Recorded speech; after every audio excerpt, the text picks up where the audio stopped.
Hello, my name is Jerry Wise, and I'm the director and founder of Jerry Wise Relationship Systems. And this video is entitled, Getting Your Childhood Out of You. I've been working with folks for close to 40 years now and trying to help them to heal from their past and to get what's in them out of them. I'm a relationship and life coach, coaching people in self-differentiation based on a family systems approach, a Murray-Bowen family systems approach. And today I'd like to share with you an accounting of someone who shared their story with me, and they gave me permission to share it, though it is anonymous. Names are changed and situations are changed just a little bit so that we wouldn't identify her, though I don't know that she would really even matter or she would even care all that much, but I care. It's a story she's blessed me with being able to share with you. I had done a video on healing the pain of growing up in which I shared a story about Amelia, and she shared her story of pain growing up, which triggered this person who wanted to share with me her story. And it, of course, is a very painful one. Let me grab my glasses real quick. Sorry. We're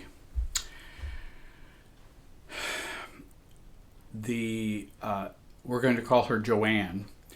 JoAnn grew up in a family that was alcoholic and had a narcissistic mother, which was very painful for her. This recounting is a recounting when she was 6 years old. And if you can imagine a 6-year-old going through this, how difficult that would have been and how painful, horribly painful it would be. The reason I want to share this is so that, number one, you don't feel alone, because many of us have experienced uncomfortable childhoods, difficult, painful, traumatic childhoods, and that you're not alone, and that there is help and healing for that if we choose recovery and getting someone who can coach us towards self-differentiation, getting that out of us so that we can truly be an adult. She begins, after listening to the pain and loneliness that Amelia experienced growing up, a paralyzing fear of pain and loneliness began to well up from somewhere deep within me that I did not remember existed. I felt trapped in a place I had forgotten about. My mind turned to mush, and I was in a fog that I had not experienced for quite some time. Now that my mother had been gone for over a year, I had no idea this pain was still brewing deep within. I felt blindsided, and I experienced fear and loneliness again, like I had so long ago. I began to realize that the very last time I felt any kind of unconditional love and acceptance from a family member in my childhood home was when my sister Anne left for college. I'm the last of 5 children, and I was the unexpected child, which is nothing unusual, for there are many unexpected children. But for my mother, it was at the age of 42 that she had me. My mother had had 3 girls and then had a long anticipated boy that arrived. She was done, in her mind, having children. 6 years later, I was born. I have but one warm and tender memory of my mother soothing and holding me.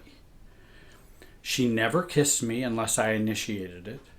The words "I love you" were very few and far between, and again I had to initiate it. The words, I have memories of my sister Anne when I was 6, when she left home. I remember being with her everywhere she went.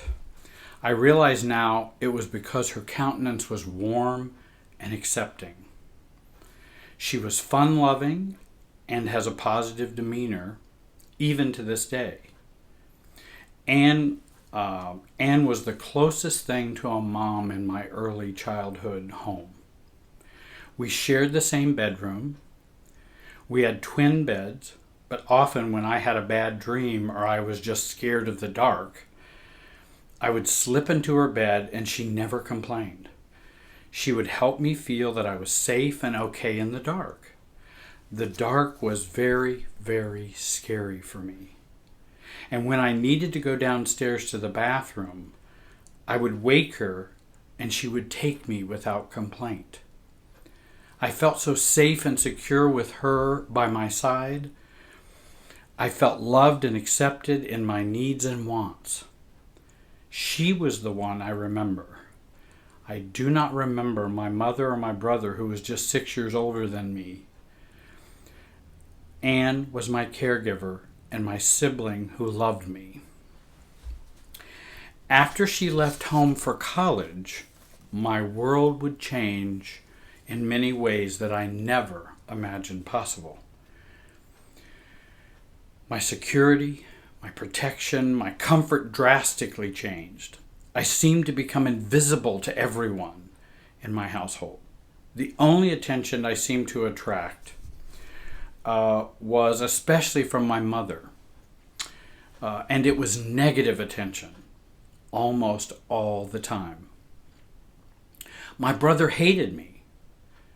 I was an object to him, to do with me what he wanted in the moment. He would tell me over and over what a dumb, stupid person I was and that nobody would ever like or want to know me.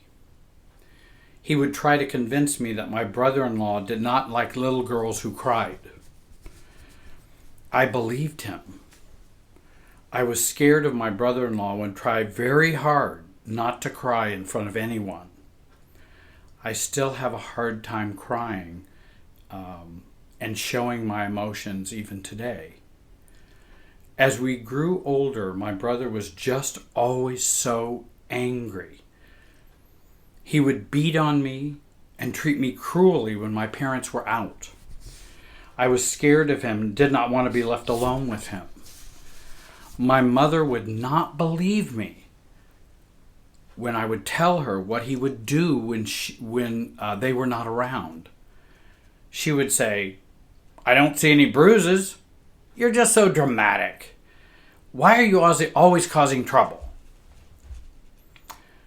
I remember still to this day the first few nights sleeping alone in my bedroom after Anne left home. My bedroom seemed so big now, and I was afraid. I needed to go downstairs to the bathroom. I turned on every light as I made my way down the stairs. I made it, but I just wanted someone to hold me and tell me it was going to be okay. I was sad my sister was gone. I was sad and lonely in this new environment without my sis. I was scared. I needed my mom. I knocked on my mom and dad's bedroom door. I remember feeling extremely anxious. I said, "Mommy, I am scared. Can I sleep in here?" My mother wakes up and looks at me in her stern and demeaning voice, and she says, "Scared? What do you mean you're scared? There's nothing to be scared about. You're not sleeping in here. Go to your room." I ran out of there as fast as I could, crying, frightened, and shutting all the lights off as I went.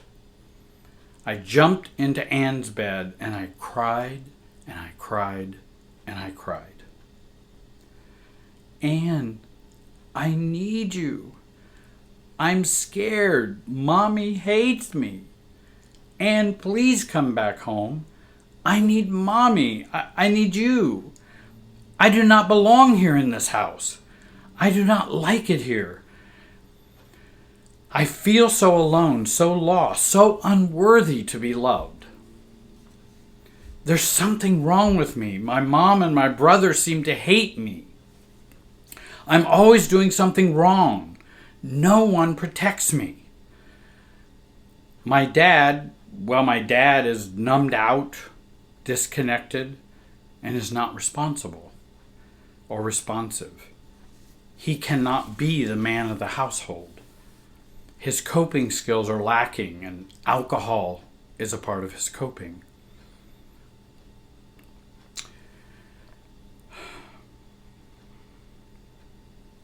My parents just seem to vegetate in our home. There is no love, no connection, no happiness, no joy, no laughter, no snuggles, no kisses. It is either chaotic or it's stone cold quiet. And you showed me love and acceptance, and when you left, all that ended in my 6-year-old world. Everything continued in a downward spiral. I did not know then what I know now. My mom and dad's marriage was in a downward spiral, and my dad's drinking began to be more and more out of control during my teenage years.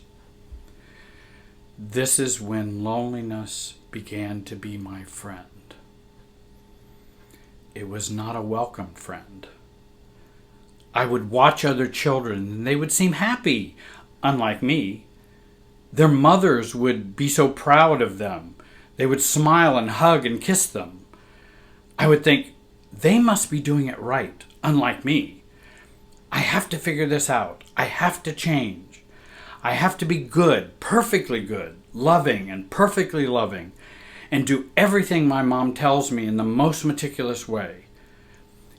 It was no use. It always failed. Loneliness was excruciating. I felt so alone and unworthy in this world. How could anyone love me? I began not to love me. I hated my very self. In my mom's eyes, nothing I did was good enough.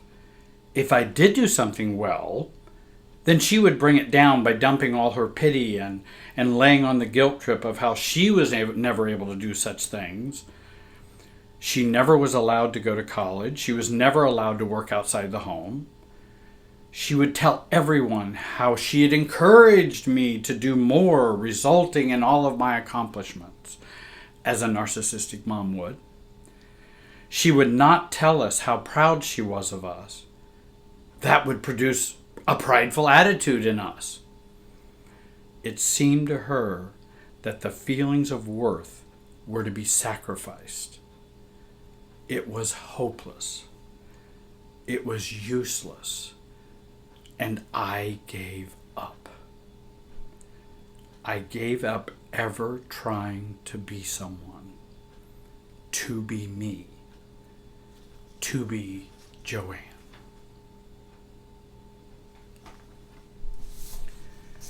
This is a painful story told from a 6-year-old's perspective of what was going on in her life. I know JoAnn is not alone. There are many who have many, many stories like this.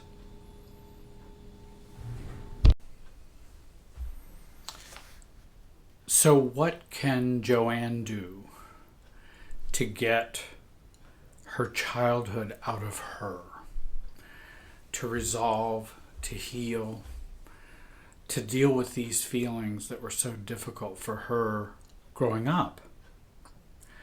Well, first of all, I think of going back in time, journaling, writing about events that happened, putting it down on paper, seeing it in black and white affirms truly what was going on at the time and how you felt.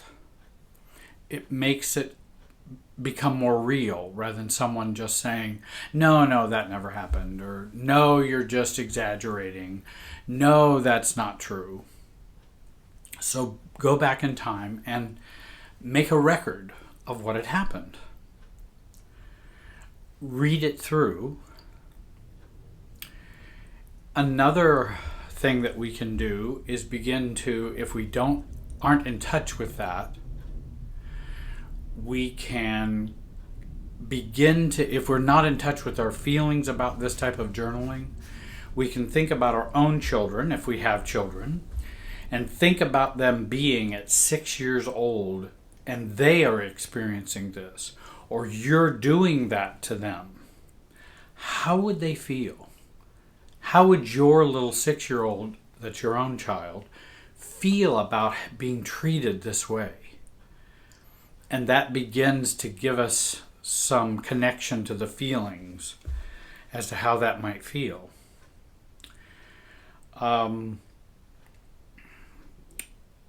We can also use this journaling to begin to expel it from ourselves. And with JoAnn in particularly, she lives in a rural area and out on the farm, and so she can go out into the field where no one's listening, no one cares, nobody's going to hear her, and she reads this. And I would suggest reading it in another voice than your own normal adult voice. Read it in a different voice. Either a low, after listening to the pain and loneliness that Amelia experienced growing up, you can read it in a different voice. Or you can read it, my brother hated me. I was an object to him to do with what he wanted in the moment. And we read it with such intensity and such emotional expression. And we do that, and do it a dozen times. Read it in that expressive, angry, or traumatized voice so that it can come out and so that it can be expressed. We also can take a look at this journaling and how do I play this out in my role as an adult? How am I living this way in my life now? The lonely, uncared about, unloved, worthless. How is that getting played out in my marriage, in my family? And identify that so that we can begin to change those behaviors in the here and now. I always advise clients to, when you are in living your life, that you would tend to feel less and observe more, or feel less and think more. Not because I wish to discount the feelings. The feelings are so intense, they're there, and that's why if we're reading it very intensely and owning and accepting those feelings. But then as we're living, we want to be careful not to get caught in those, what I call systems feelings.